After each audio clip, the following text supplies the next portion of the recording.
बिहार में चुनाव तो नहीं है, लेकिन बिहार के चुनावी नतीजों ने सबसे ज्यादा जो बूस्टर डोज दिए वो भाजपा को दिए। पहले दिल्ली की जीत, उसके बाद बिहार की।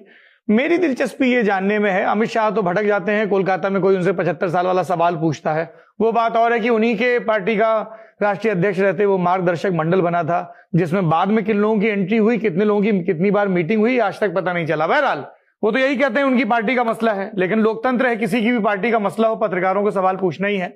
मैं ये जानना चाहता हूं कि जब 75 के नीतीश कुमार हो जाएंगे तब जेडीयू में क्या मसला रहेगा, या जेडीयू वाले भी ये कह देंगे हमारी पार्टी का मसला है, आप क्यों चिंता कर रहे हैं? न, ये चर्चा तो 75 के पहले ही शुरू हो गया। 75 एक इंपॉर्टेंट लैंडमार्क है, सिंबॉलिक और अदरवाइज। लेकिन जेडीयू में देखिए, जनवरी के 15 जनवरी के बाद, 14-15 जनवरी मकर संक्रांति के बाद एक जो अभी इशारा भी किया और प्रेस के सामने भी संजय झा ने, जो उनके नेशनल वर्किंग प्रेसिडेंट हैं, उन्होंने खुलकर कहा कि अब निशांत पर है वो आए। तो निशांत राजनीति के लिए ऑलमोस्ट उनको तैयार किया जा रहा है। उनके परिवार के लोग, खास करके उनके मौसा मौसी बहुत दिनों से उनके साथ रह रहे हैं, उनकी माता के निधन के बाद से ही खास करके, ताकि वो अकेले रहते थे। तो उनका रुझान पूरा आध्यात्मिक किताबों पर है, लेकिन इधर कुछ 5-6 महीनों से वो पॉलिटिकल किताबें काफी पढ़ रहे हैं।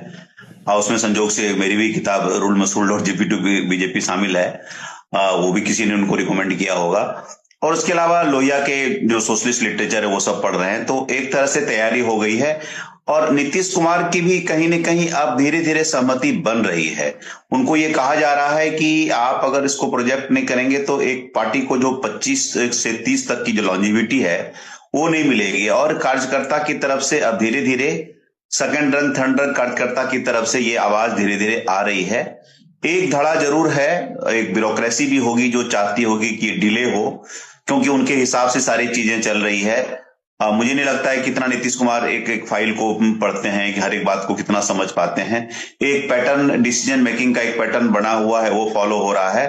तो मुझे लगता है कि अब लीडरशिप चेंज की तरफ 26 में उस दिशा में कदम जाएगा।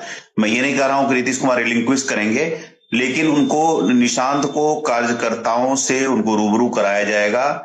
और मुझे नहीं लगता है जो एग्जिस्टिंग जो ट्रायो है, चाहे वो ललन सिंह हो या फिर विजय चौधरी हो या फिर संजय झा हो, उसको उस तरह से प्रोजेक्ट किया सकता है। मैं कहीं न कहीं मैं देख रहा हूं 1 साल 1.5 साल में अभी जो स्थिति है उसका रिवर्स देख रहा हूं। ये स्थिति आएगी, हो सकता है कि जेडीयू के 2 डिप्टी चीफ मिनिस्टर हो, उसमें एक ओबीसी फेस हो।